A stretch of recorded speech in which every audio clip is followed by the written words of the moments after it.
Ang mabuting balita ng Panginoon ayon kay San Mateo, chapter 22, verse 1 to 14. Noong panahong iyon, muling nagsalita sa mga punong saserdote at matatanda ng bayan si Jesus sa pamamagitan ng talinghaga. Sinabi niya, ang paghahari ng Diyos ay katulad nito. Naghandog ng isang piging ang isang hari sa kasal ng kanyang anak na lalaki. Sinugo niya ang kanyang mga alipin upang tawagin ang mga inanyayahan, ngunit ayaw nilang dumalo. Muli siyang nagsugo ng ibang mga alipin at kanyang pinagbilinan. Sabihin ninyo sa mga inanyayahan na nainhanda ko na ang aking piging.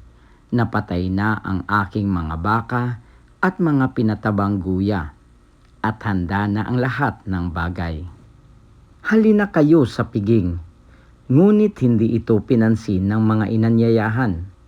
Humayo sila sa kani-kanilang lakad. Ang isa'y sa kanyang bukid at sa kanyang pangangalakal naman ang isa.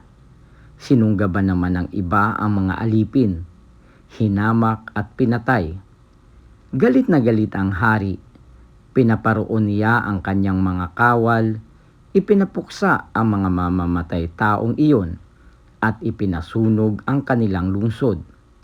Sinabi niya sa kanyang mga alipin, nakahanda na ang piging, ngunit hindi karapat-dapat ang mga inanyayahan. Kaya't pumunta kayo sa mga lansangang matao at inyong anyayahan sa kasalan ang lahat ng makita ninyo. Lumabas nga sa mga pangunahing lansangan ang mga alipin at isinama ang lahat ng natagpuan. Masasama't mabubuti, anupat na puno ng mga panauhin ang bulwagang pangkasalan. Pumasok ang hari upang tingnan ang mga panauhin, at nakita niya roon ang isang taong hindi nakadamit pangkasalan. Kaibigan, bakit ka pumasok dito nang hindi nakadamit pangkasalan? Tanong niya. Hindi nakaimik ang tao, kaya't sinabi ng hari sa mga katulong, gapusin ninyo ang kanyang kamay at paa at itapon siya sa kadiliman sa labas. Dooy mananangis siya at magngangalit ang kanyang ngipin, sapagkat marami ang tinatawag, ngunit kakaunti ang nahihirang.